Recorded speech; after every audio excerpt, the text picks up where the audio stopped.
Finding Common Battlegrounds is an attempt by two brothers, one conservative, the other progressive, to have civil conversations about politics with a little help from their friends.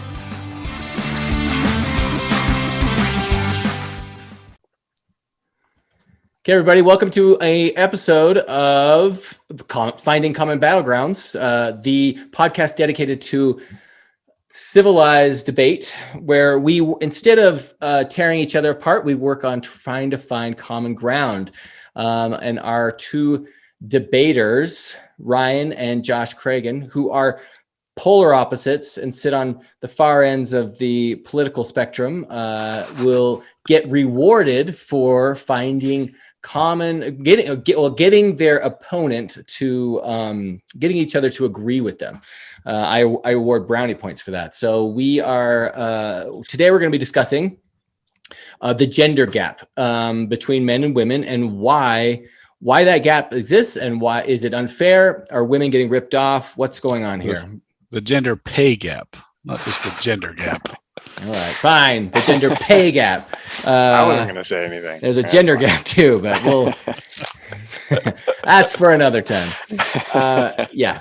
So Birds and the Bees episode is season 5, I think. Exactly.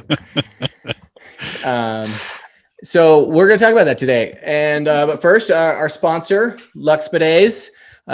We send off a Lux Bidet to, between last episode and this one to one of our winners. So remember, find someone to invite someone to subscribe to the channel, and then have send us an email just saying who you invited, and we will reward you with a bidet.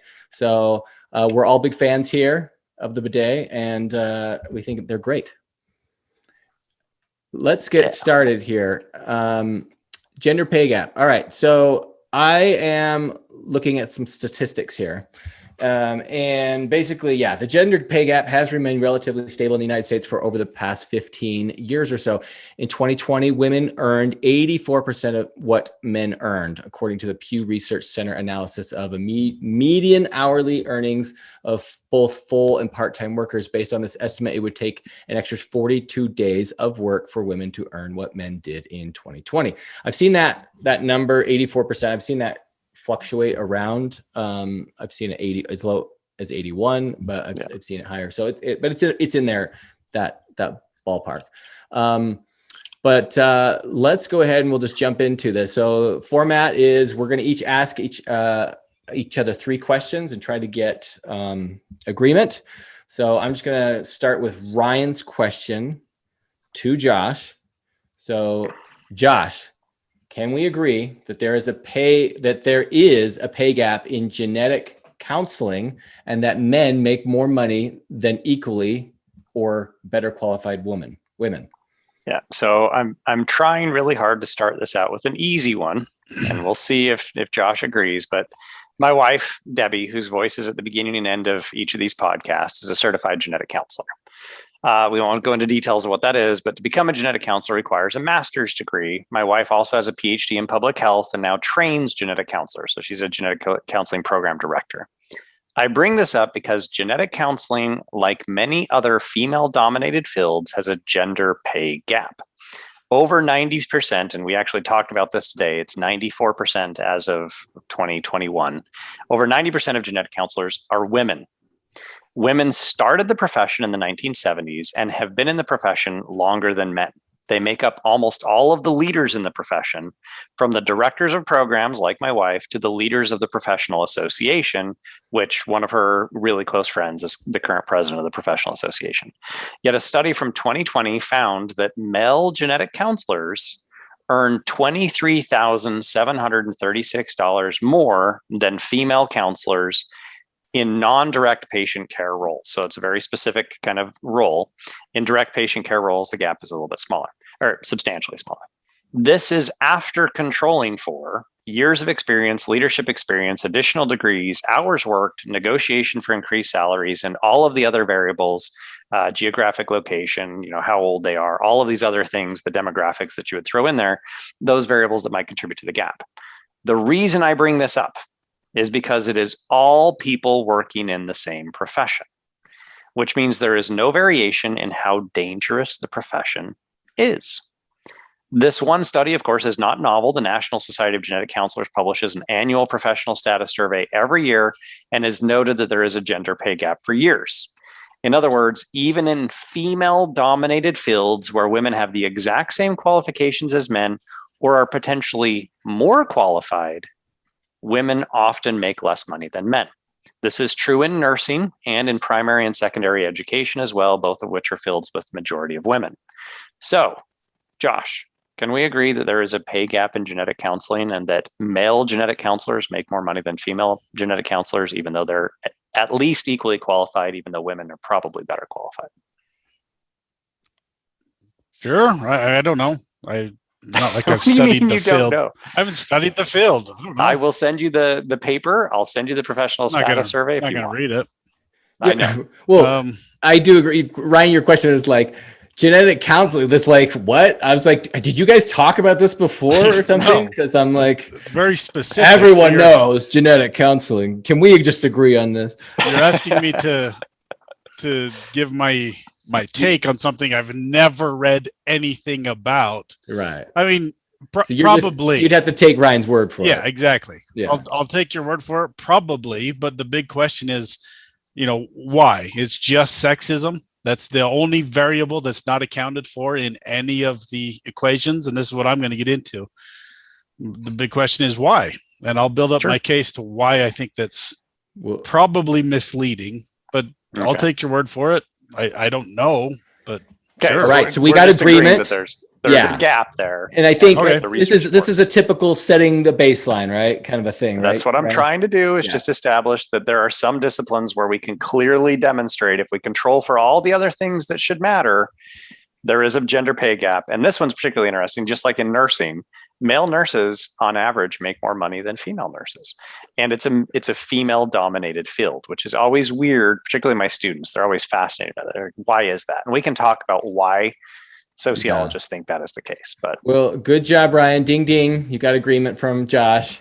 Let's just switch over to his question to keep this going. Ryan, would you agree that there are valid reasons that people get paid more than someone else for doing the same job? Okay, so I want to hone in on the specific field of ancient Oriental origami basket weaving. Okay. Sweet. I happen to be an expert on this field. Yeah. No, what I want to do, I want to share a story that this was a conversation Ryan and I had 10, 15 years ago. Okay. This was the first time we discussed gender pay gap. And I find it quite interesting. This is revealing the different way that his brain works compared to my brain. Okay. And I don't know if you remember the conversation, right? We were at Mom's house, now Trey and Perry's house, in the main room, and you said there's a gender pay gap. And as I've done multiple times on the podcast, I said bull crap, and then we started talking about it. And here's the example you brought up. You said, I was hired the same year as another professor. She's female, and I get paid more than she does. And I said that doesn't seem right. So I started asking questions. Are you more qualified? Do you work more hours? And you answered no to all the questions. And I ran down the whole list. You already went through the list. Are you working overtime? Did one of you have to relocate? One of you didn't. I went through the whole list and you said no to everyone. And it took maybe 10, 15 minutes for me to get to the bottom of it. Do you remember what the bottom of it was? No, I may come back to that example today because it's a really good one. But so tell me what the bottom of it is. I finally got to the answer and I said, have you worked the same number of years? And you finally said, no. She took a year off to have a baby. Yep. Okay, so that's the obvious answer on why you get paid more. You're another year on the graduated pay scale for the university. So you get paid more because she left for a year. And the university was super nice to leave her job open. She had her job to come back to, right? But they didn't pay her for the year she was, well, they might have, I don't know. But she didn't get the graduated pay scale. Okay. She didn't. And it took us 15 minutes to get to that. Okay. So what you were telling me was correct. There was a gap between your pay and her pay. Sure. But what the variable you didn't account for is years worked, time spent at the university, even though She was hired the same year. Well, And I don't you have know to if add that one was other piece. You have to add one other piece. We both had babies. okay. Right. That's and that's a whole, and we said this, that's a whole different argument. Okay. We're talking about the actual pay gap. And now I totally get it. That's relevant to the conversation, and it's an important part of the conversation. Women are disadvantaged in that area because they're the ones that have to have the babies. They're the ones that have the physical transformation and have to leave work. Men don't have to do that. I get it. That is still a factor when it comes to pay, because that's great if a university will leave the job open or give maternity leave and maternity pay. That's fantastic. But to say that she should be on the same track on the graduated pay scale as you, even though she's not there, that doesn't make any sense to me. Why? Because I mean, the idea behind you getting paid more, your graduated raise, is because you've been on the job longer. You have more experience on the job, I would think. She's not there. So you're telling me there's a pay gap and it's not fair to her, but she's not on the job. Okay. If she wasn't on the job for any other reason besides having a baby, say she just decided to take off for a year, or maybe she got sick or something and she wasn't there for a year, you're still going to tell me when she comes back, she should be paid the same as you, even though you were there for a year longer? It doesn't make any sense to me. And that's one thing that people that are big proponents of the huge discrepancy of the pay gap, they don't take into account things like this. And again, I don't think Ryan was intentionally misleading me. I'm not trying to paint that picture. He just looks at it completely different than I do. In my mind, as a capitalist, if you're not on the job, why should I pay you, and why should I count your time as time worked? And apparently, in Ryan's world, he thinks we should. But I'm sorry, that's one of the things you have to account for the gender pay gap. And yes, a big part of the problem is women take off time to have babies, but that's just a fact. It happens. So Ryan, do you agree there are valid reasons for people to get paid more money for more than someone else for doing the same job? I certainly agree with that question, right? So that question, sure, absolutely. People who work harder, who are better at their jobs than other people, even if they're equally qualified, right? If you're working harder, et cetera, like we can certainly agree that there are reasons why somebody would make more. Okay. If we want to talk about that specific situation, we can. Did you think she should make more than? Did you think she should have made as much as you? I don't think she should be penalized for having a baby when I had a baby too. Okay. And it's not that she was penalized in the sense of like somebody cut her pay. It was penalized. I don't want to go into too much detail here, but basically our annual raises are based on evaluations of our contributions in 3 areas: service, teaching, and research. Okay. If you're not there because of maternity leave, it's on a 5-point scale, 5 being the best, 1 being terrible, right? If you're not there, they just give you a 3. They put you at the middle. Okay. So because I'm there, because I didn't physically have to carry the baby, that means that I could get a 4.5 or a 5 or whatever I did in those 3 areas. You could have gotten a 1, right? I could have, but because I was there, I got higher ratings, which meant my annual raise that year was higher than hers. Hypothetically speaking, if she's a bad teacher and she's constantly bringing in it could be beneficial for her. This could be beneficial. But we don't keep those people. So yeah, if you're getting 1s, we're going to fire you. But that's where I struggle with this idea. I mean, I get what Josh is saying. It's not like what he's saying is completely irrational and not reasonable at all. She wasn't on the job. So how can you evaluate her, productivity and all of her things because she wasn't there? So they just give her a standard of 3 because she wasn't there. Yeah. Is that really fair? Because I mean, functionally, we both had babies. What else are you going to do? Had to take just give her a 5? Well, here, let's do this. That's an open question, and I don't have a good answer to that. Let's go to this next question because I feel like it ties in. I think it does a little bit with what you're saying, Ryan. Josh, a 2-parter. Okay, Ryan's way. Got to work in his 5 questions somehow. Yeah. Can we agree that we would expect women who work fewer hours than men, who have fewer years on the job than men, and women who work only in the home should make less money than men who work longer hours, have more years on the job and work outside the home. And then part two, I'll just say part two, and then I'll let you break it apart. And B, and the second part, can we agree that it is mathematically possible to control for these differences? Okay. So this is basically Josh's first point, right? Like we're agreeing with the general sentiment here. I'm going to give Josh another easy one that he thinks is going to validate his views, but we'll see if it actually does. As of 2018, that's the data set that I'm using, women are more likely to work slightly fewer hours per week than men. So 38.15 on average for women. That's working women, right? 44.6 for men. So there's a difference in how many hours they work. Have been in their current job for slightly less time than men, 8.53 years on average for women, 9.95 years on average for men. They're more likely to be stay-at-home parents. 15.8% of women are stay-at-home parents versus 3.6% of men. And they're more likely to work in jobs that are slightly less risky. And how this is calculated is a little bit weird, but it's for women, there have been 0.15 injuries in their workplace. So not them, but in their workplace during the previous 12 months. For men, it's 0.25 injuries in their workplace in the previous 12 months. So I'm admitting that there are differences, okay? There are differences in how many hours they work, in how many years they've been on the job. They're likely to be stay-at-home parents, and that they're working in slightly more less risky environments, okay? So I'm granting all of that. As an interesting side note, women don't actually have less education anymore. They have slightly more education than men. It's because women are more likely to go to college. Men still outnumber them in advanced degrees. If we could not, and note the emphasis here, not control for those differences mathematically, which we absolutely can, as I'm going to show in my third point, then it would make sense that women would make less money than men do, and the gender pay gap would be fully justified based on these differences.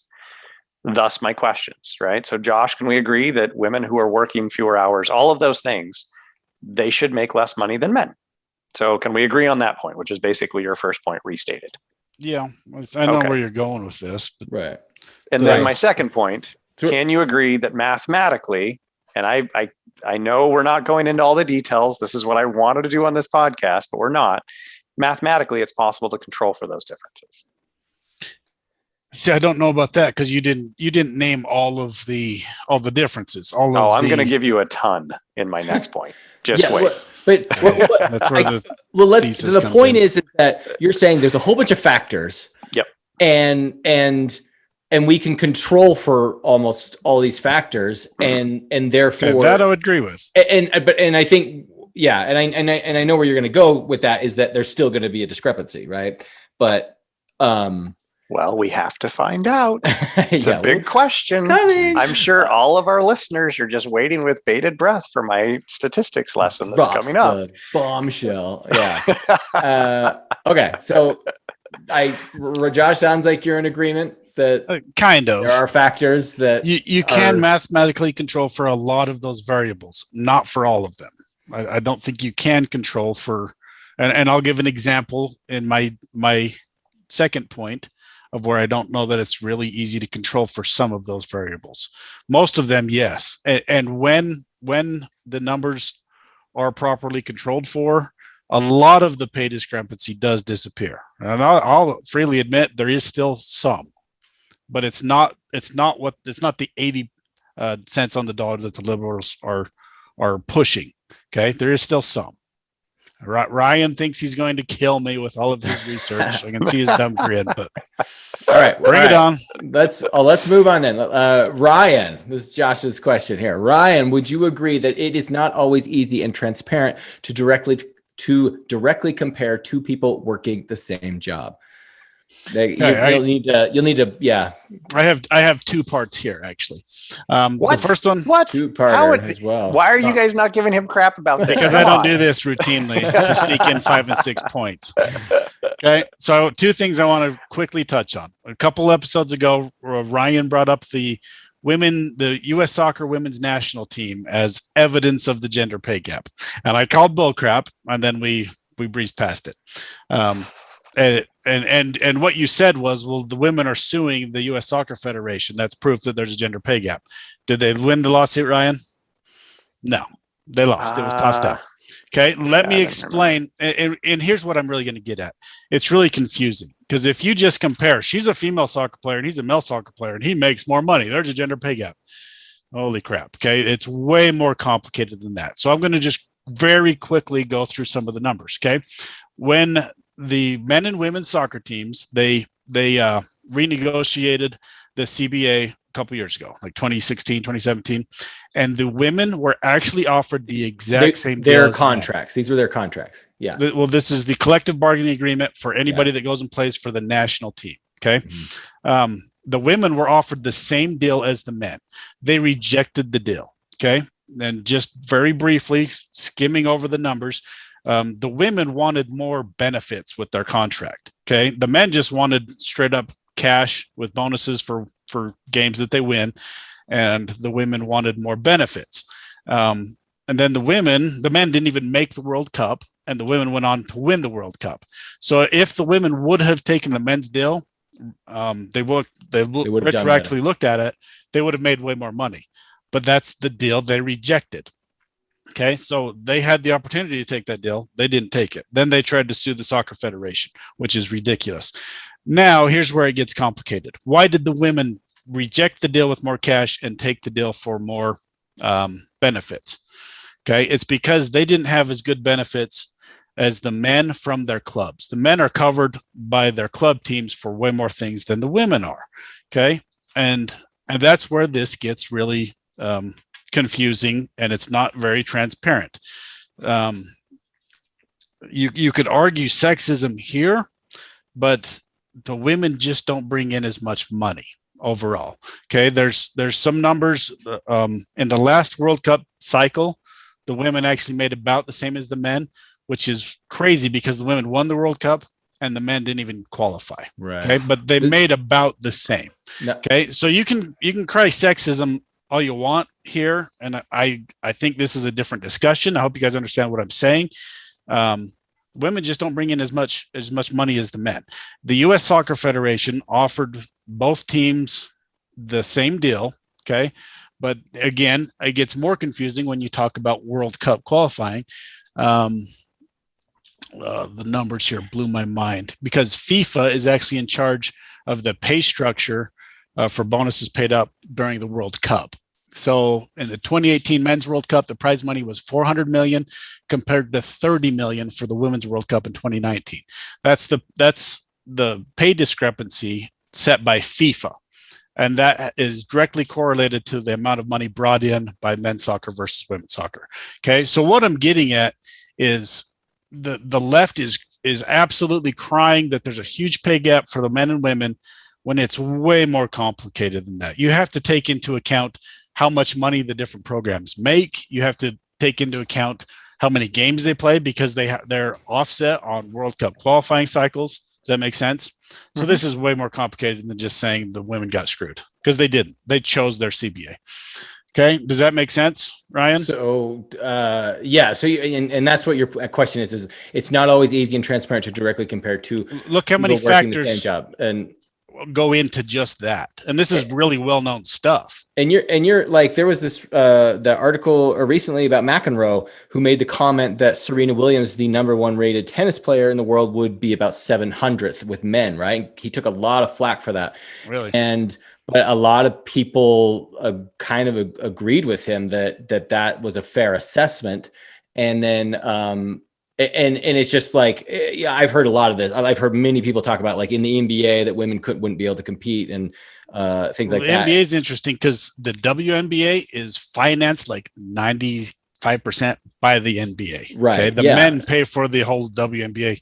I'm sorry, you can cry sexism again, but I don't want to watch women play basketball. They're not nearly as good as men. I'm sorry. Yes, and you're just bringing that up as one factor that is that we're not probably taking into effect when we rate this. It's very complicated to take into account all of these factors. Now, here's my second point.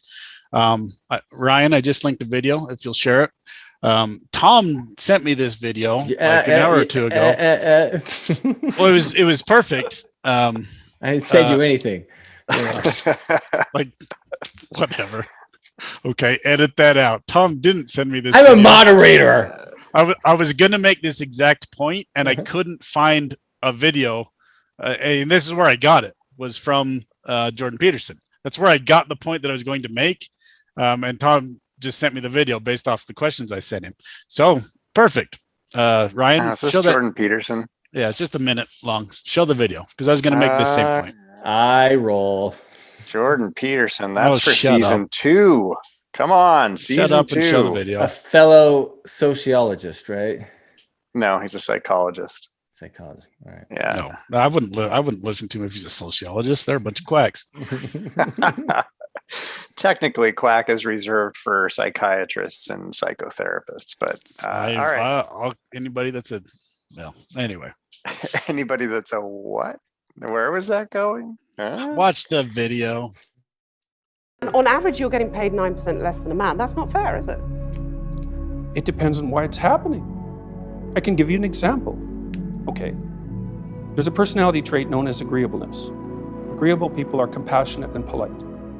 And agreeable people get paid less than less agreeable people for the same job. Women are more agreeable than men. Again, a vast generalization. Some It's women not are a not more generalization. agreeable than yes, men. that's true, but that's right. And some women get paid more than men.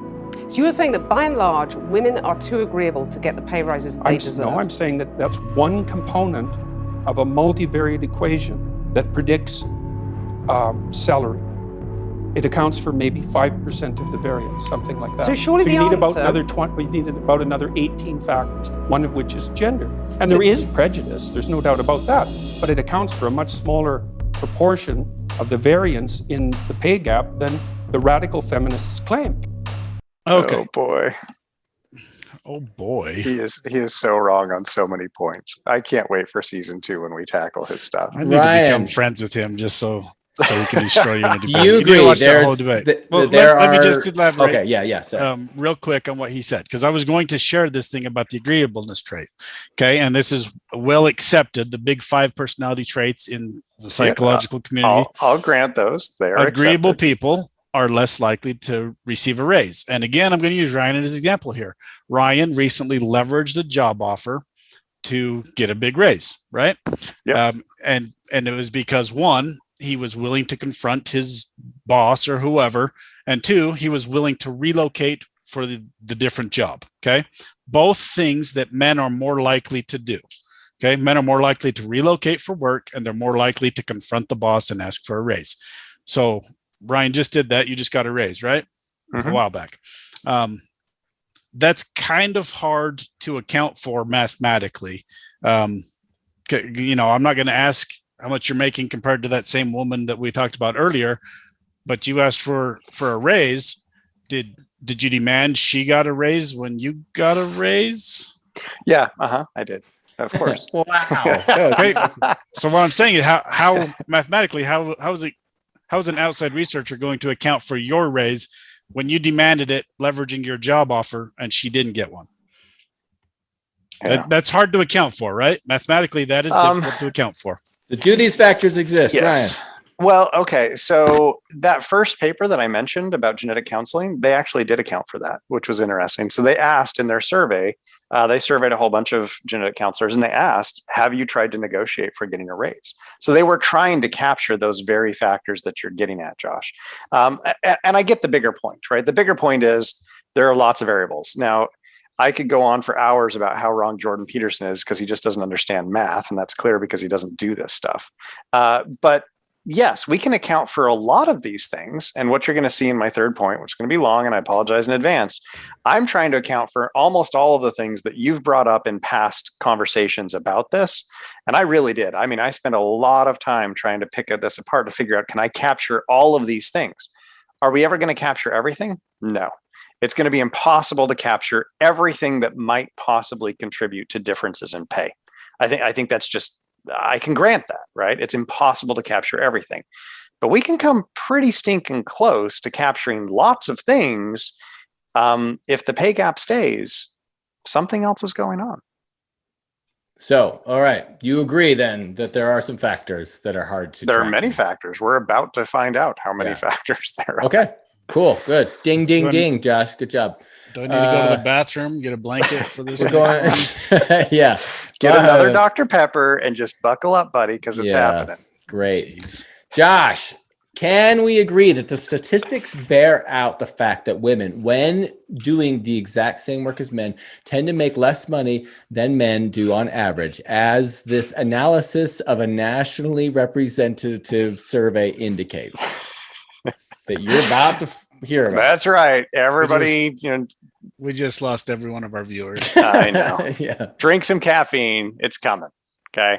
All right. So just so listeners are aware of what spurred this specific episode of the podcast, Josh has repeatedly said that this may not be fair, right? That there's not a gender pay gap after you control for all the relevant variables. Is that about what you're saying, Josh? It's an oversimplification because there's something. There's still a small discrepancy. Okay. But it's not the huge national crisis that the feminists and the liberals make it out to be, for the most part. And that discrepancy is prejudice. I don't know what it is. I assume that's what it is because that's the variable that's not accounted for. But right, because it's hard to do that. Know. So after hearing that again in our last podcast, I genuinely thought to myself, if Josh is right, that would be a major finding in my area of study, since that is a sociological question. That's what I do. I could land a big paper if it's true that if we just capture the right things and that gap disappears, then I could land a major paper in one of my big journals. So I dug into the gold standard data set, the 2018 General Social Survey, to see if Josh is right. So that was the motivation behind all of this. Here's what I found, and I'm going to go as fast as I can through this. The average or mean, right, personal income adjusted to 2021 dollars was $62,485. However, that's for everybody. When separated by gender, men's average income was $76,401. So that's men's income. Women's average income was $49,947. That's a gap of $26,453. That gap does not take into consideration any of the differences that we already talked about. Differences in how many years they've worked, how many hours they work, all of those other things. Okay. So we're starting out. Yeah, I haven't factored anything in. This is just what they're making. Exactly. So this is without taking anything else into consideration. There's a pay gap of $26,453. Okay. Yeah. But I actually have the skills. So I went to graduate school, right, to learn how to take into account all of those things and control for them. Just a little bonus. If anybody out there is into this kind of stuff, I'm happy to send you all of my R code and the data set so you can verify what I've done. Because this is it's all in code, right? So I started. There'd be 0 people that take you up on that.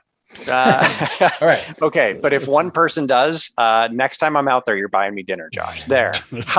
Because no one's going to, but I'll share it with anybody. I started with just a simple regression model. That's the technique that we use to make sure the gap was observable. Regression is just a modeling technique that allows someone to do this kind of controlling for one or more variables. That's what we're talking about while looking at the relationship between 2 other variables.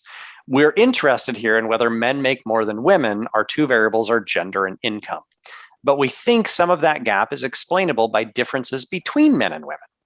If Josh is right, as I add the control variables, so as I put more variables into this model, the difference between men and women should eventually drop to something close to 0. Okay. Right. So the gap should go away is the point. Right. Okay. Yeah. It'll shrink. Okay. If Josh is wrong, the gender pay gap will stay somewhat sizable is the idea. So with just gender in the model, I've just got 2 variables, gender predicting income. The gap is exactly what I mentioned earlier, $26,453. So the model is working because we already know that's the gap with no variables in there. Now, just to illustrate how adding a variable changes things, I added just 1 to start with. And I'm not going to go through all the iterations because this took me hours. I added just 1 variable to the model, education. My model tells me, okay, so this is just math telling me this, that every additional year of education increases someone's income by about $8,116. So this is the beauty of regression, is it actually predicts these things. In other words, someone with a high school diploma would make about $60,580 a year, controlling for gender. So gender is controlled at this point. Someone with a college degree would make $93,000 a year. But what we care about is the gender gap. And here's where this starts to get interesting. When I put education into that same model, the pay gap increases. Yeah. It doesn't decrease. And that's your point of like that women have more education. Yeah. So the pay gap actually went from $26,000 a year to $29,000 a year. That's pretty big. Right. So now I'm controlling for education. The gap actually increased.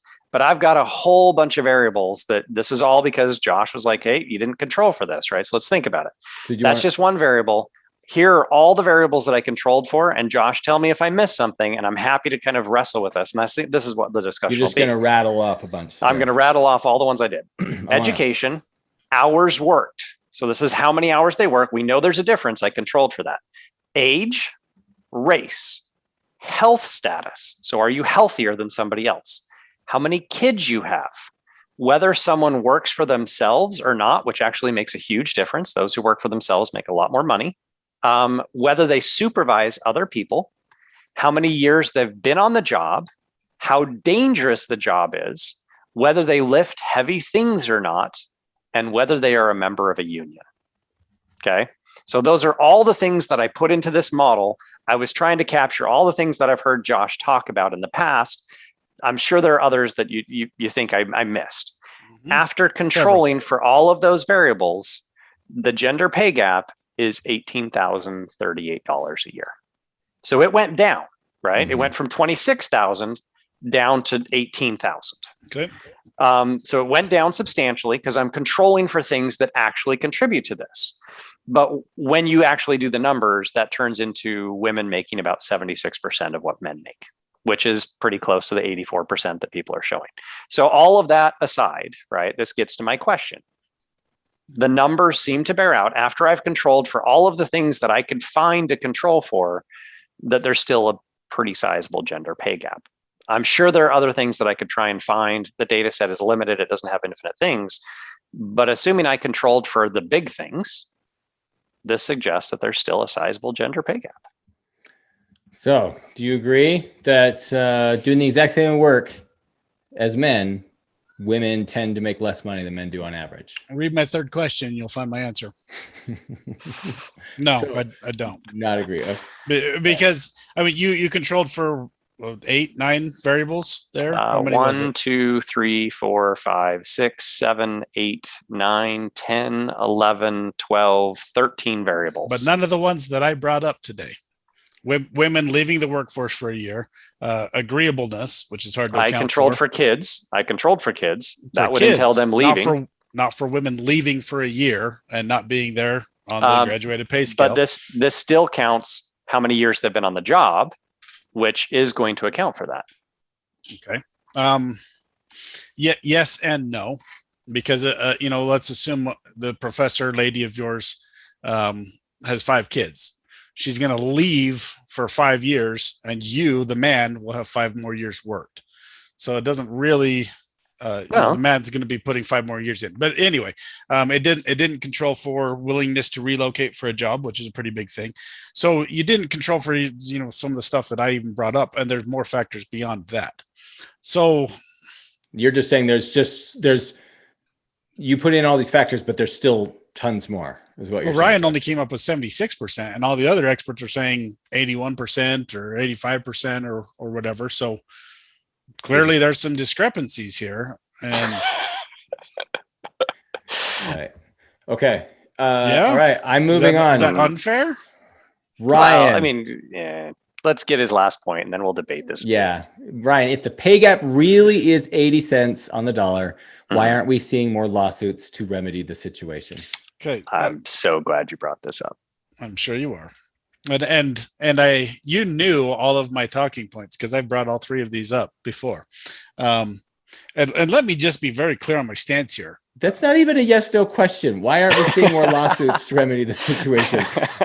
What's he supposed to say? Right. Sure. Because I know you wouldn't agree with this one. So I'll just give him a no.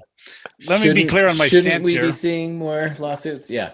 Maybe that's how we should say it. Right. Or sorry, you want to add something to that, Josh? It's not like I hate women. I want women to be paid. My wife literally just started. She stayed at home to raise our kids. She just started. Today was her second day at her new job, working a very difficult job as a CNA in the hospital. Okay. Today was her second day. Of course, I want her to get paid. Why would I not want my wife to make as much money as possible? So let me be clear that I don't hate women. I'm not trying to say women should not be paid and that men are better at working and we should get paid more. That's not what I'm saying. Okay. I'm not seeing what Ryan's seeing here. And the Equal Pay Act of 1963, okay, John Kennedy, how was that, 80 years ago, 70 years ago? I'm bad at math. 60 years ago. Oh yeah, 60 years ago. Thank you. It's been on the books for 60 years that you can't pay a woman less than a man or a man less than a woman. So if you can prove that, if it's easy to just say, hey, I'm doing the same job as this guy, you can make a lot of money suing a company. And Google just had a big class action lawsuit against them. So it does happen. But if it really is 80 cents on the dollar, as Ryan says, 76 cents on the dollar, where are all the lawsuits? Wouldn't you each know a bunch of people suing their company saying, I'm not getting paid as much as that guy? The other argument I've heard is, why wouldn't I just have a company and only hire women if I get a 20% discount on all women? There you go. Right? There you go. So let me Go ahead, answer Ryan. that by asking Tom a very quick question, because Tom has worked in the private sector, right? So he's worked for private organizations. Josh is self-employed, so this is different. Tom, did your previous employer make everybody's salaries public? No. So hopefully that answers a big part of your question, Josh. In industries where salaries are public, the pay gaps are much, much smaller. So my wife works for the University of South Florida. That is a public university. Everybody's salary is public. Everybody's salary. When you can see salaries and when you can see salary differences, it's pretty easy to go into your boss and say, hey, I've been here just as long as this person. My qualifications are the same. Why am I getting paid less? And they will avoid lawsuits by changing your salary. But at my university, hit you with this. I don't know anybody else's salary except the 5 highest paid employees. And that's because we're a nonprofit and they have to report the 5 highest paid employees' salaries. Otherwise, I don't know anybody else's salary, and we're not allowed to tell anybody else our salary. Let me hit you with this. Capitalism is really the great equalizer, because the only color capitalism sees is green. Okay. As a business owner, I'm going to hire the person that makes me the most money, unless I'm just out and out sexist or out and out racist. Right. And I guess those people still exist, but most of those people are not going to be good business owners. Mm-hmm. You're going to hire the person that makes you the most money. Okay. End of story.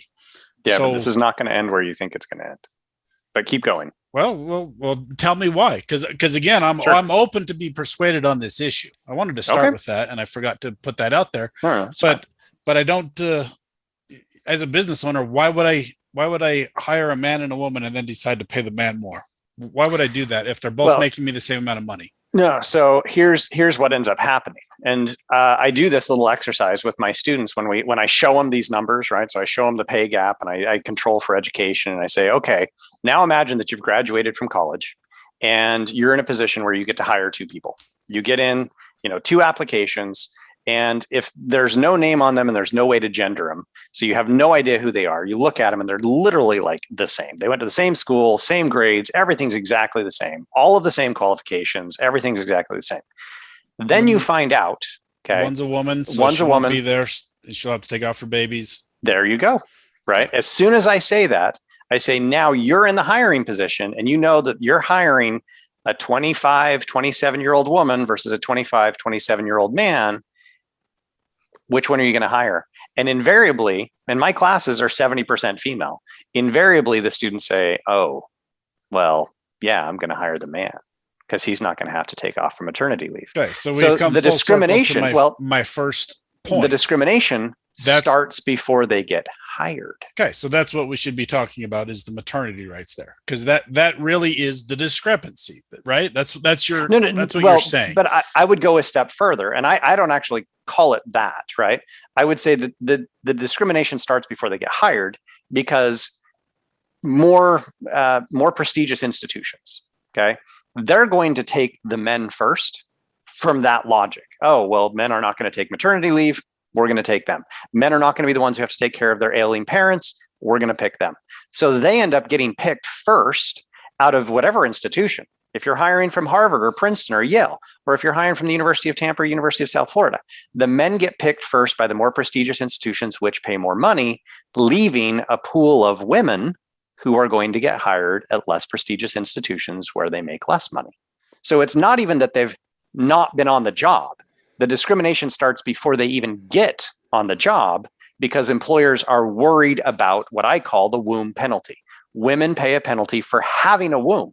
So you could have a woman who is already established, like, I'm never going to have kids. I have zero interest in having kids. I'm never going to have kids. But because she is at risk for having kids, people are less likely to want to hire her. And so I saw an interesting statistic that lesbians make basically the same as men. Yep. You did? Yeah. That's not uncommon. Yeah. Because they're probably not going to have kids, or they're less likely to have kids. So you're paying a penalty for being at risk of having a kid. I'm not disagreeing with that. That's why I brought that up at the very beginning. It's in my mind, it's a different argument. That's why I started with that. It's a different thing to talk about the what you call the womb penalty. Mm-hmm. Granted, it's there. Obviously, it's there. But I feel like it's a conflation to say that women are paid less than men without explaining the womb penalty. Okay. Josh, are you saying that the womb penalty is valid? Sure, that's why I started with it. Well, but that it's not necessarily sexist. It's a person looking at it. It's like Ryan said, it's even women that would choose that because it's a productivity factor, not really necessarily. You're not like, oh, I think you both could do just as good a job as each other, but I just don't want you to leave halfway through our major project for 6 months. If you have two men apply for the same job and they're equally qualified, and one says, I'm going to need a sabbatical in 3 years. I'm just going to have to leave and go to Spain for a year. Right. Well, of course you're going to hire the other guy. That just makes sense as a business owner. Right. So you can't call that sexism. That's just common sense. That's money.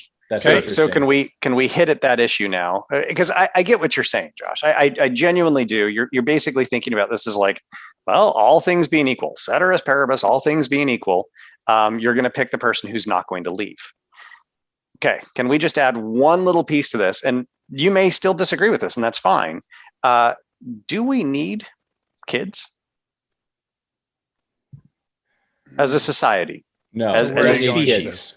Okay, because this is a different argument. But it's really not. Should mandate that you have to pay for maternity leave and that. Well, kind of thing. No, I'm not even going down that path. You're just saying it's a necessary thing. Yeah. We need to support it. Yes. Yeah, so we're basically saying we do not value kids and women having kids, and as a result, we penalize them. It is a womb penalty. Yeah, I agree with what you're saying.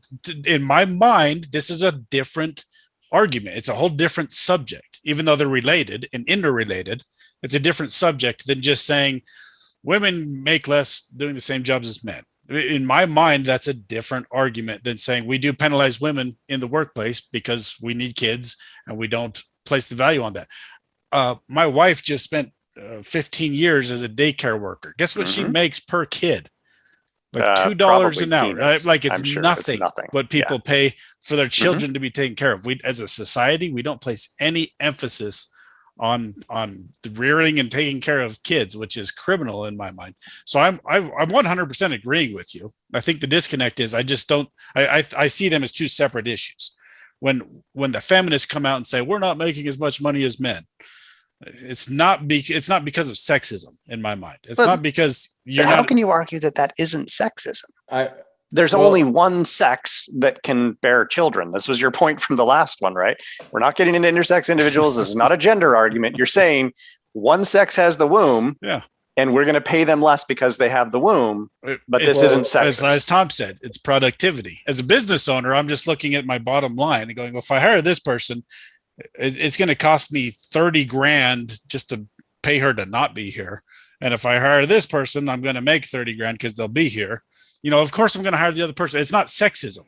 It's just common sense. Here's an interesting idea that I think, Ryan, that I think is interesting is a lot of companies are not mandating, but they are offering this paternity leave, right? Mm-hmm. And I wonder if that's going to have an effect on the gender pay gap, in that if men start leaving for the same amount of time as women when they have children, will that start to just equalize the pay, to balance it out? Right. Yeah, that's an interesting idea.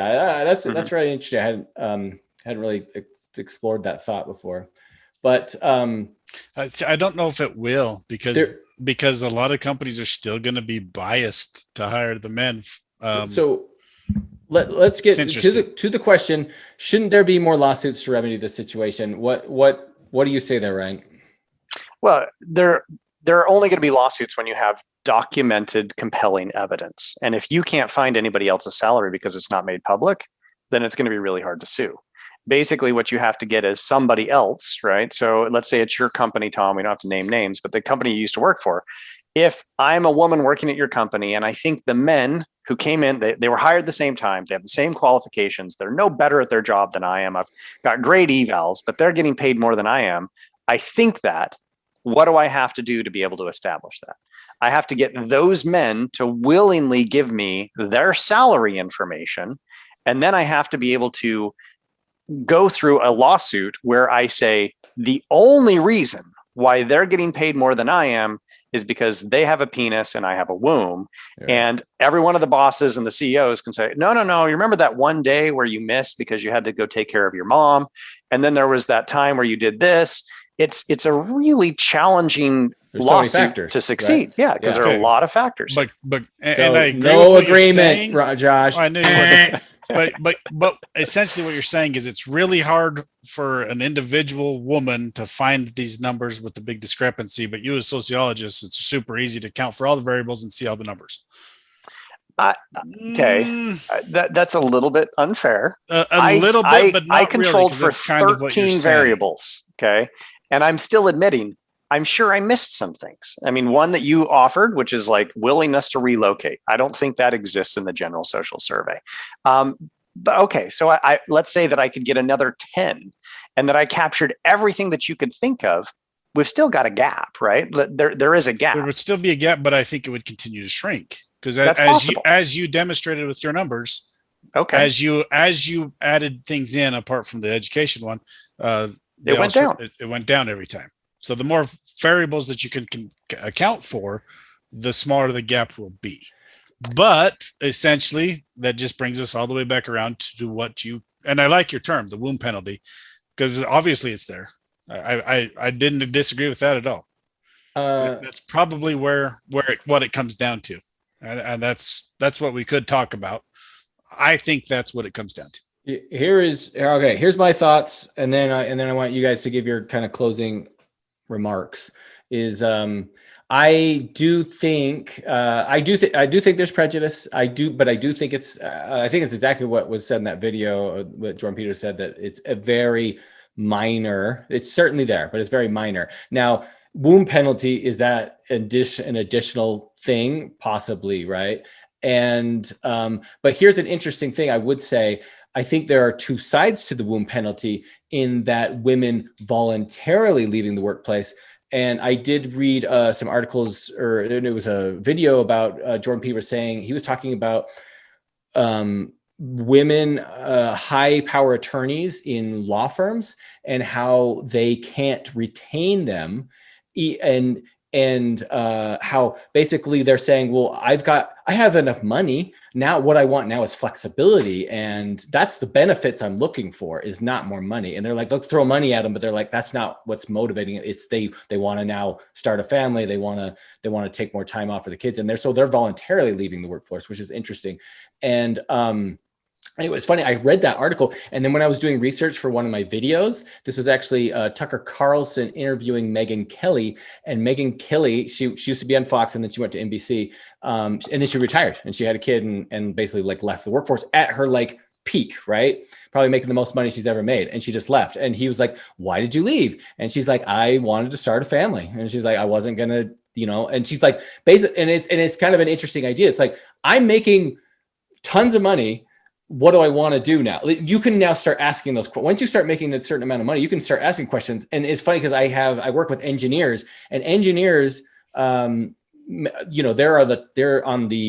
the top of the food chain as far as like money goes, and they start getting weird about their demands of like what they want. And they're like, they want to work for causes now, right? They want to work for companies that are, that's why SpaceX can attract good talent, right? It's like, because they're trying to save the world. And so engineers go there and want to work there. And so they get really like picky about things they want, and they'll get after a company if they don't think they're being responsible, and they'll threaten to leave a company. And so it's really interesting. And I think that when a woman is all of a sudden making a lot of money, she can make those questions of like, well, do I want to make more money, or do I want to do a family? And I think that's an issue. So I think there's this womb penalty, but there's also this womb like that of voluntarily leaving the workplace because they want because they want to have a family, right? But it's definitely a factor for sure. But I think it's how much is sexist versus how much it is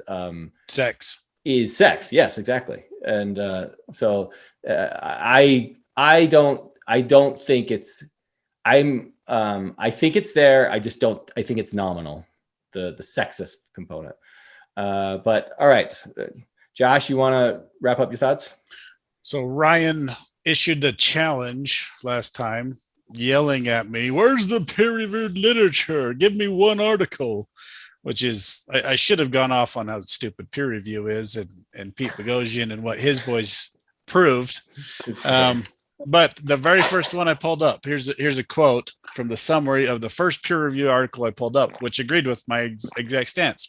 "We conclude that many of the traditional explanations continue to have salience.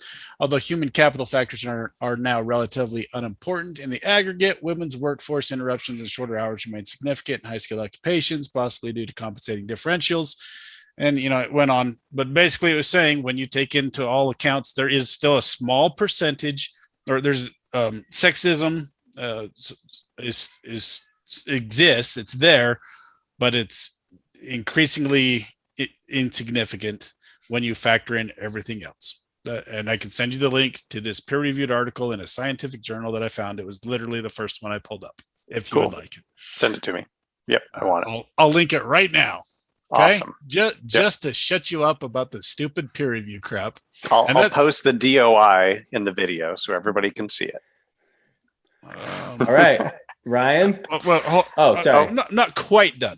So, tagging onto what Tom just said, if you go to the most egalitarian place in the world, the Scandinavian countries, where they don't have the societal pressure for people to choose a job, what people thought was going to happen is you would have a bigger mix of men and women in the workplace. They would disseminate and mix into the workplace in equal numbers.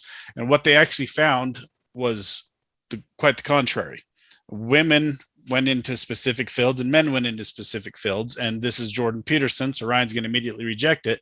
But he summarized it as saying women choose jobs that focus on people and men choose jobs that focus on things. Okay, men are more likely to be engineers and that kind of thing. Women are more likely to be nurses. This is the data that came out of the Norway and Sweden, and Ryan would agree these are the most egalitarian places on the planet. So what you see is women. There's another factor that I think it's hard to account for, and I don't think Ryan accounted for it in his study, that women tend to choose professions that don't pay as much. My wife chose to run a daycare, knowing that she was going to make peanuts, but that's just what she wanted to do.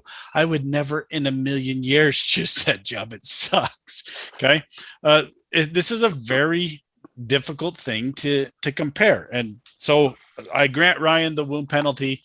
There is some sexism. This is a problem with capitalism, probably. But I don't think it's the problem that the feminists and the people on the left are making it out to be. But this was actually a really fun discussion. I learned stuff. It's good to challenge each other's views. This was a really fun one, and good job, Ryan. You presented some good views. Ryan. I thought for sure Josh was going to go down a path on that last point that I was like, oh crap, please don't be aware of this. There have been some studies recently. You didn't hit them, and I'll tell people, and I should look it up because I'm going to probably misrepresent it and misquote it. But there has been some recent evidence in Scandinavian countries that women are actually leaving the workforce when they have the option to do so. So in the most egalitarian societies, women are actually choosing to leave the workforce, when just the opposite was assumed. If you can even out the pay gap, women will be more likely to want to work. And it turns out that's not the case. I thought you were going there, and I was like, please don't bring that up, because that actually does in some levels like undermine my argument, but it doesn't really. Okay. I have 2 points that I want to kind of end with. And one of them is based on a buddy's research that I think is kind of informative, and it goes back to my first point. And then the second one is a question that I think we can end with. Remember, I talked about genetic counseling at the very beginning. I'm going to turn to nursing here for just a second. We can talk about all these differences that exist between occupations, and that's certainly true. There are different, women sometimes tend to prefer different occupations versus men. Why they get paid differently, that raises all sorts of interesting issues.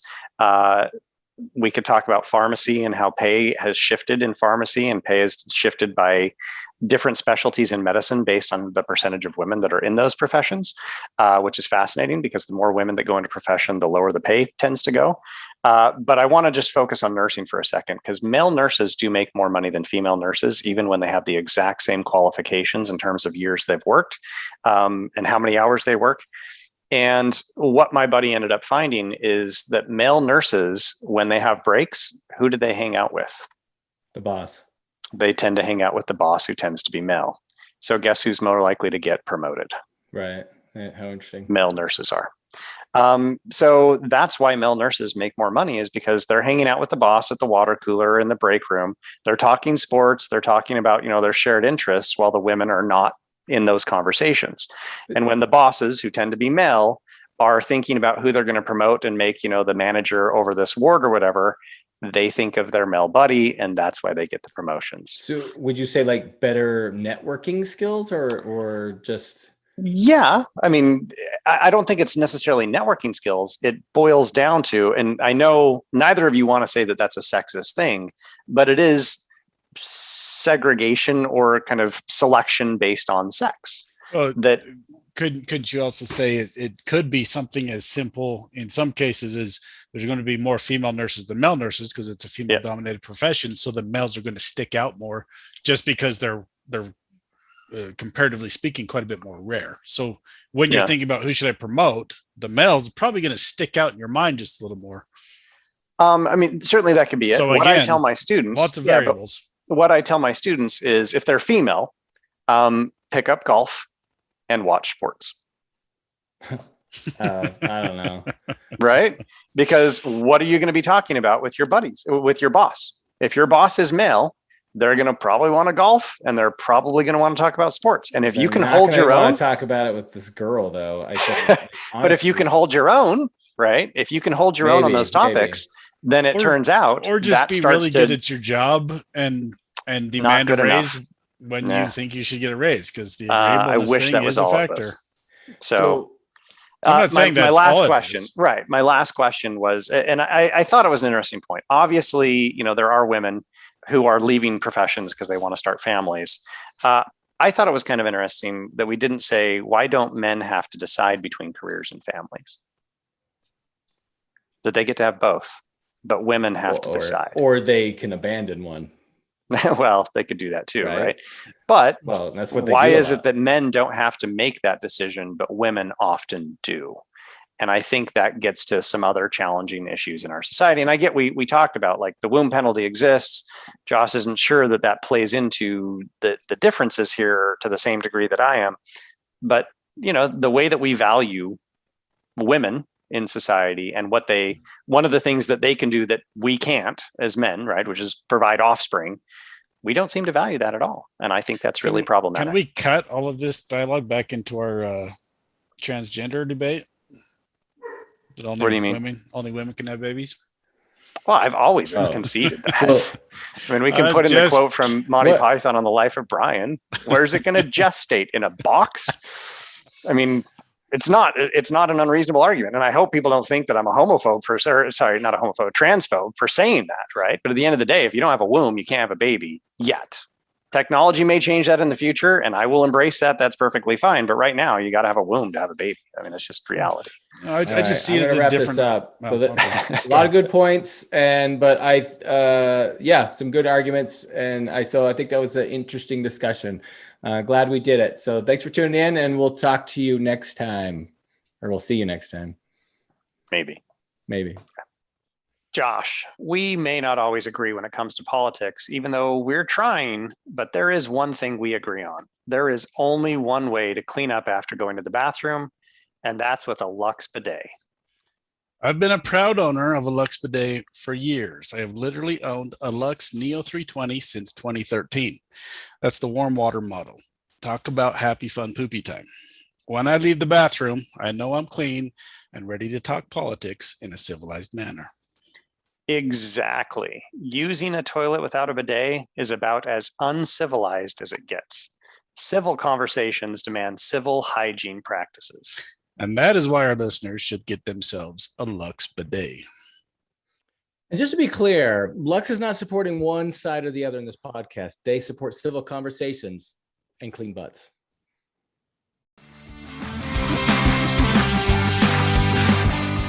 We hope you enjoyed this episode of Finding Common Battlegrounds. The music is by Ben Sound. The views expressed in this podcast are those of the participants and not those of their employers. For more information or more episodes, you can find us at findingcommonbattlegrounds.com.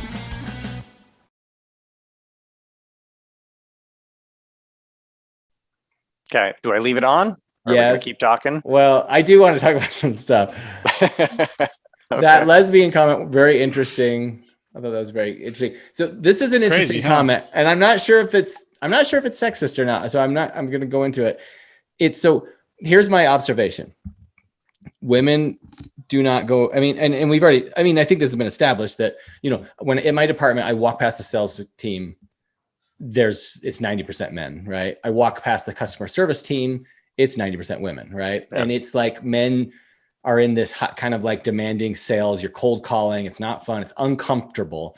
And I think women have a tendency to stay away from uncomfortable positions. And what's interesting is in the engineering department, 50 engineers, there's 3 of them are women, and 3 are women. And there's and this gets talked about a lot, like not a lot of diversity there and stuff like that.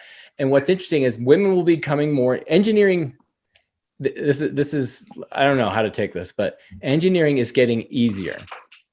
There's standards in place, libraries and things that make it a lot of frameworks that make it a lot easier to code, and coding's getting easier all the time.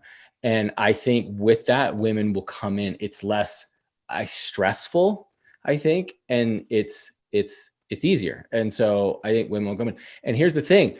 Men were all there. Now men are they're going to go other places. They're just going to go other places. Like, how many women are in crypto right now?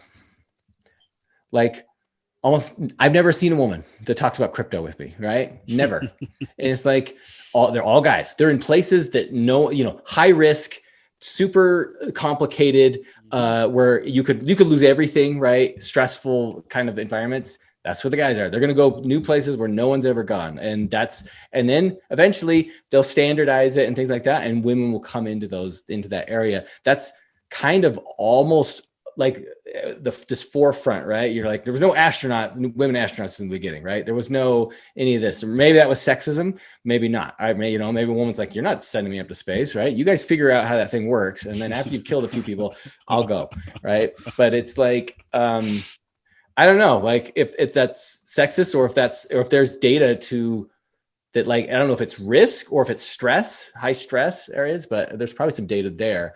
but that's just sort of been my observation. I think it's an interesting observation. And there's probably some truth to the causal chain here.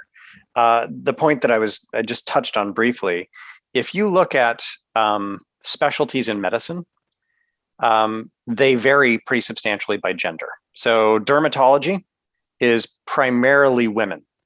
Orthopedic surgeons, primarily men. And one of the really interesting things about those specialties is the pay gap that exists between them. So if you start to look at the specialties in medicine that are predominantly women, they make a lot less money than the specialties that are predominantly men. Okay. How much of that is men are more likely to choose a high paying job versus a woman's more likely to choose a job she likes?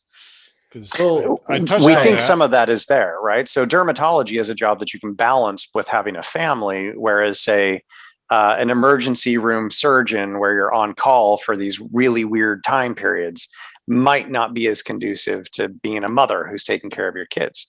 But one of the things that makes this really interesting, pay more, and then that's maybe why men would choose. Well, kind of Tom's right. thing, where it's a more stressful job.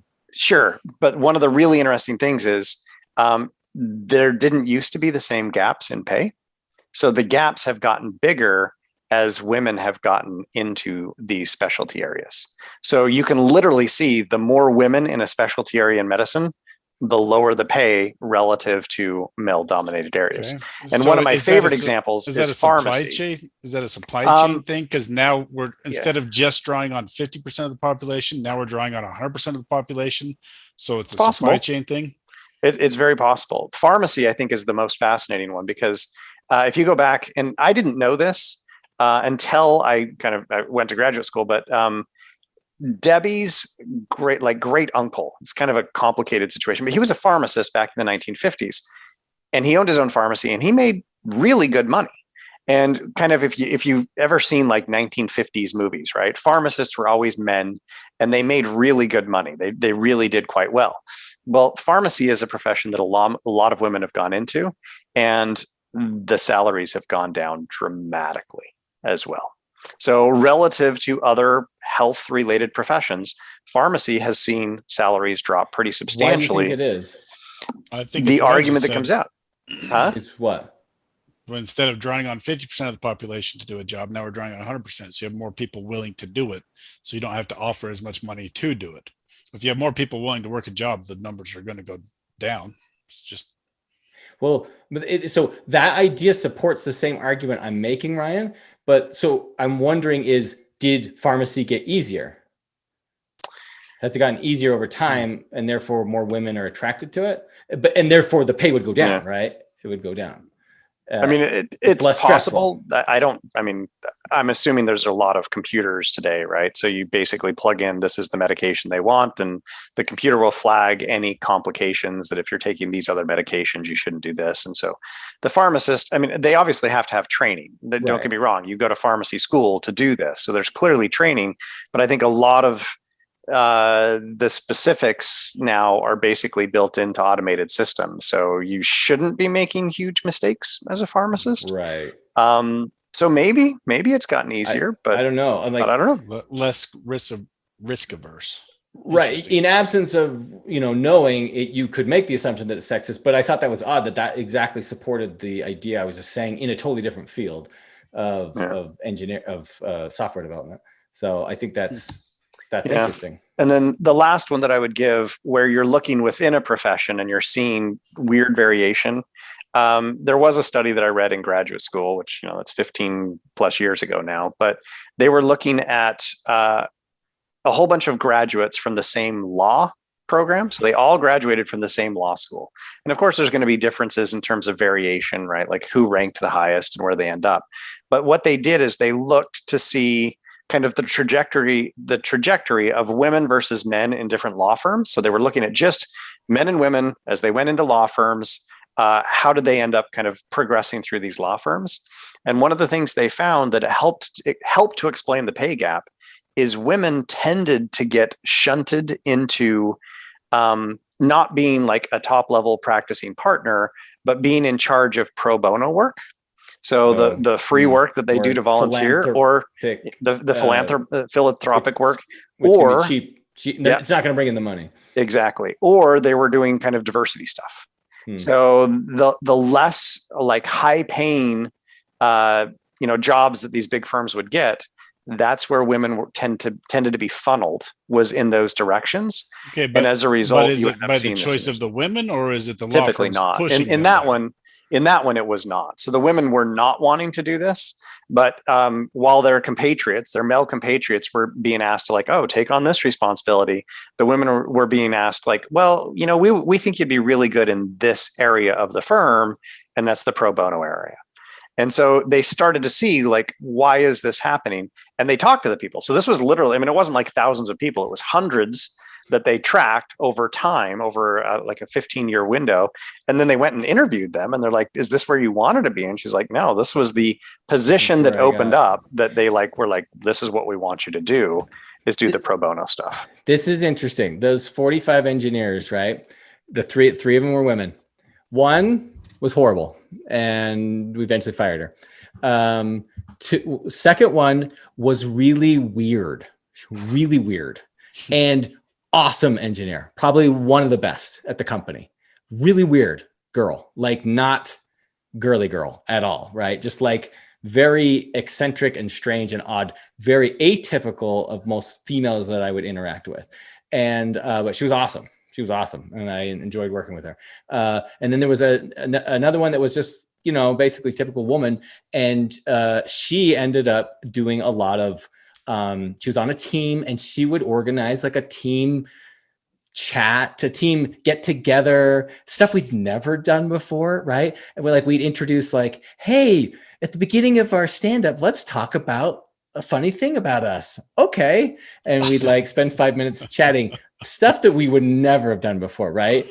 And she wasn't like I don't think anyone pushed her into it. She just kind of like took that and it made her kind of a leader role in a way, because she kind of became, I don't know, the mother of the team in many fashions.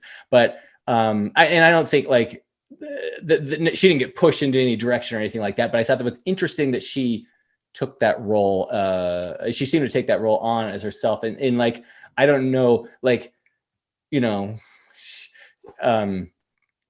was this charity thing that we went and we gave a check to a bunch of needy kids at school, and she volunteered to go to that, right, and give the check out. And she went and she did like cool stuff. She went to like a several engineering for women fairs, and she'd go to those things, and they were like promoting women in engineering, stuff like that. It's great, right? But none of the guys are going to that stuff, right? She'd go during work hours, right? And be like, I'm going to this thing. We're like, great, it was great. But none of the guys are going to this like touchy feely stuff, right? And it's like, does that, would that have, was the guys that stayed, are they working on the high money making, super mission critical projects, right? While she was gone, right? It's like, maybe.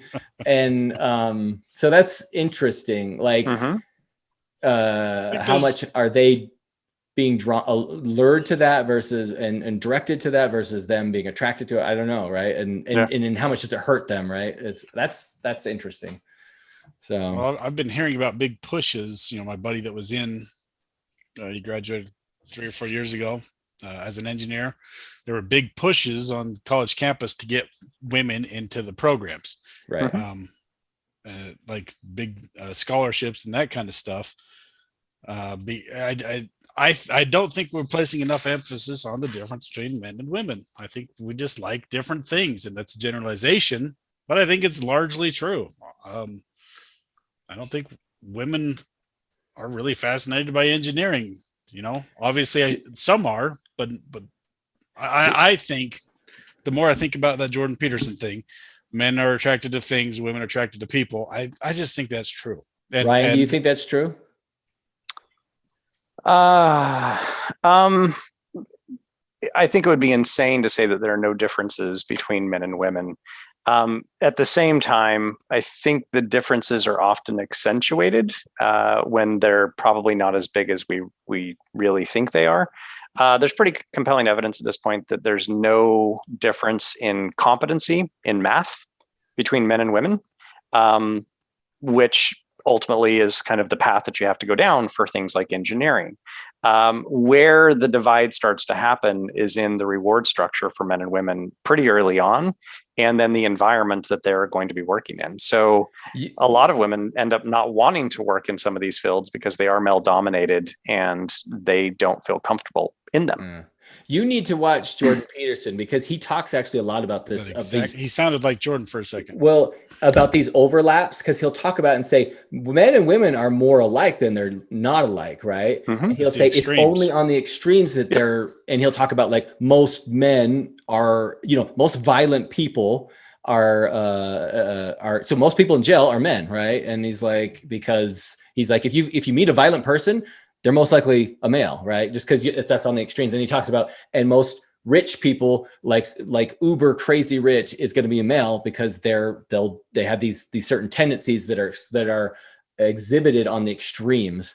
And so that's interesting. You were saying that coincides. I had the same thought when he was talking. He sounded like Jordan for a second. Jordan Peterson-esque. Yep.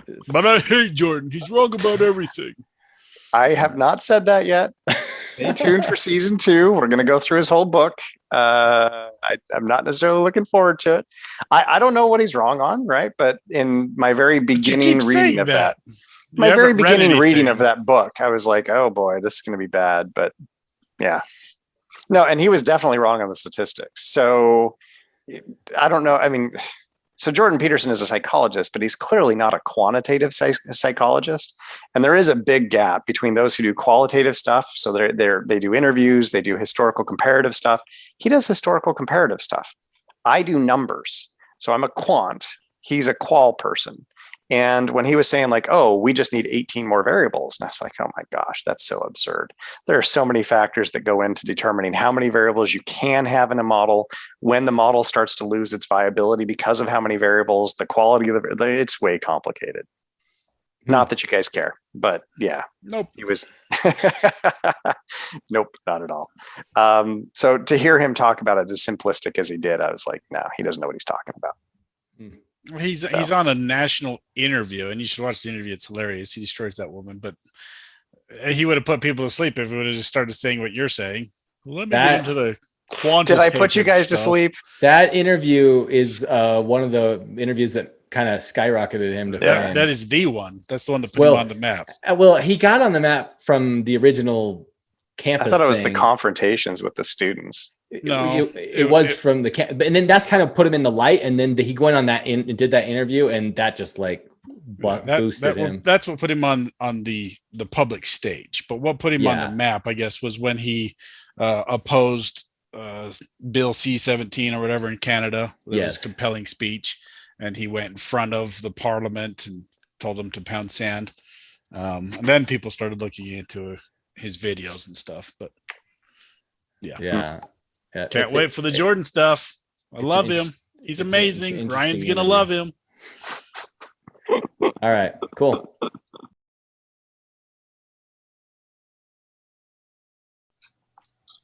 So tell us our question for the week, Josh. All right.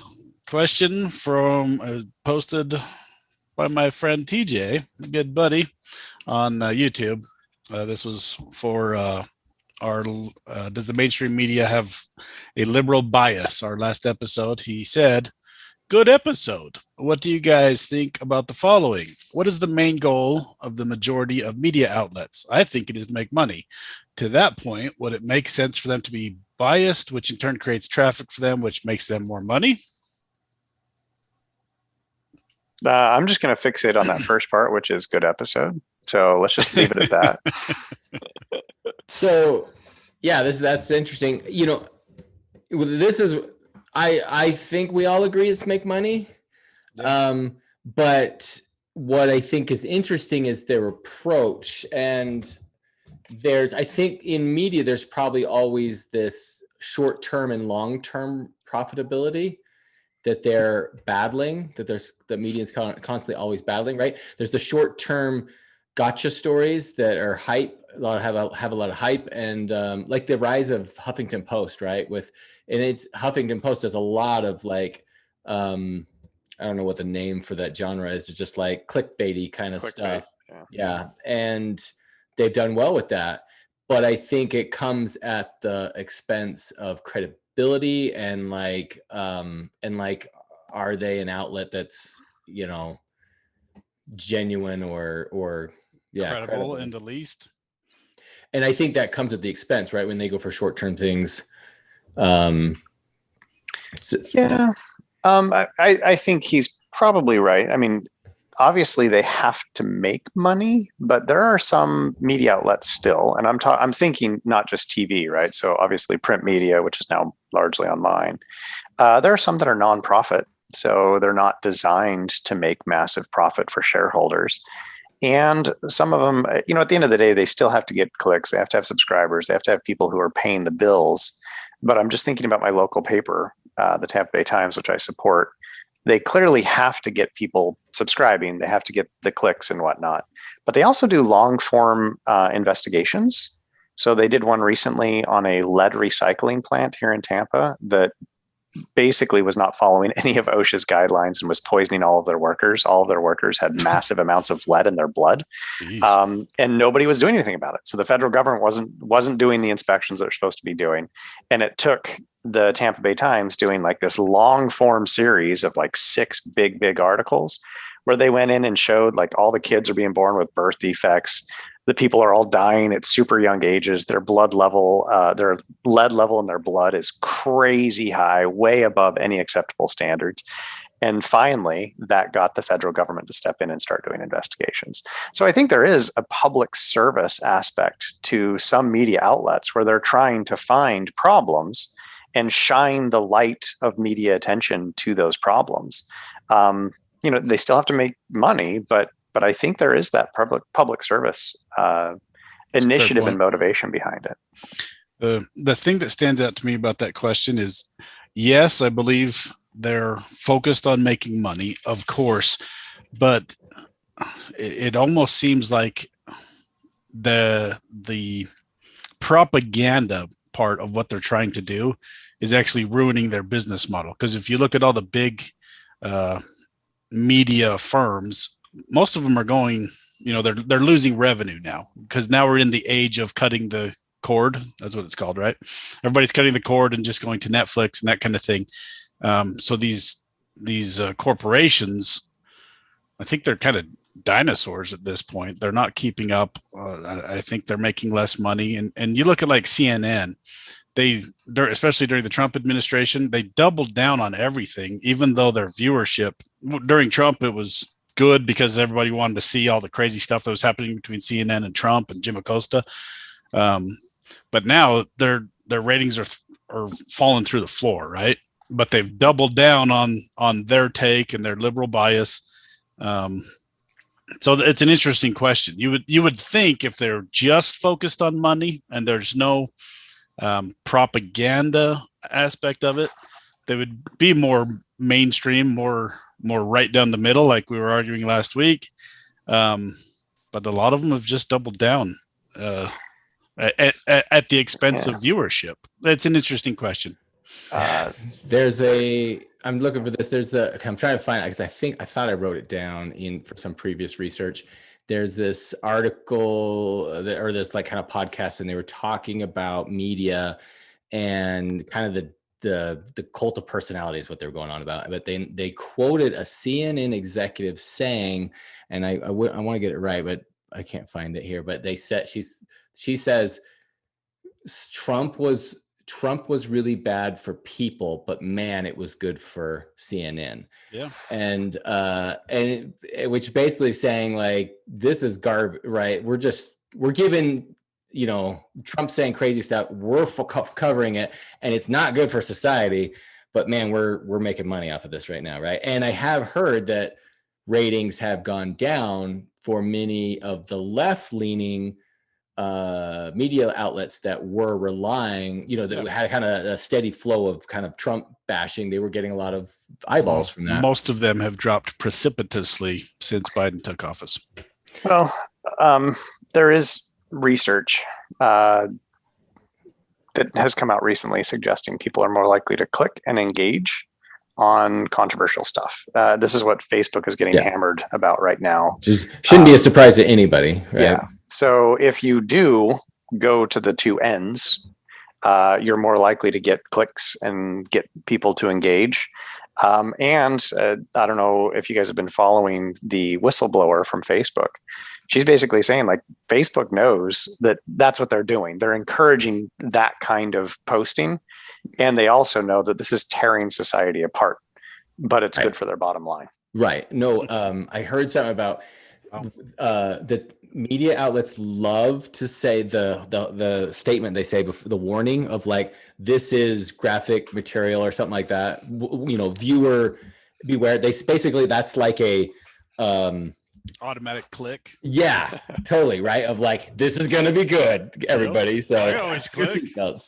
And it's like they love getting stuff where they can say that because it's actually good. And so I don't think this is exclusive to Facebook, right? They think this is they know that any action, fighting, controversy, right? It's going to get clicks, and even though it makes us more, hate each other more and more partisan, they want, it makes money and they can't help themselves.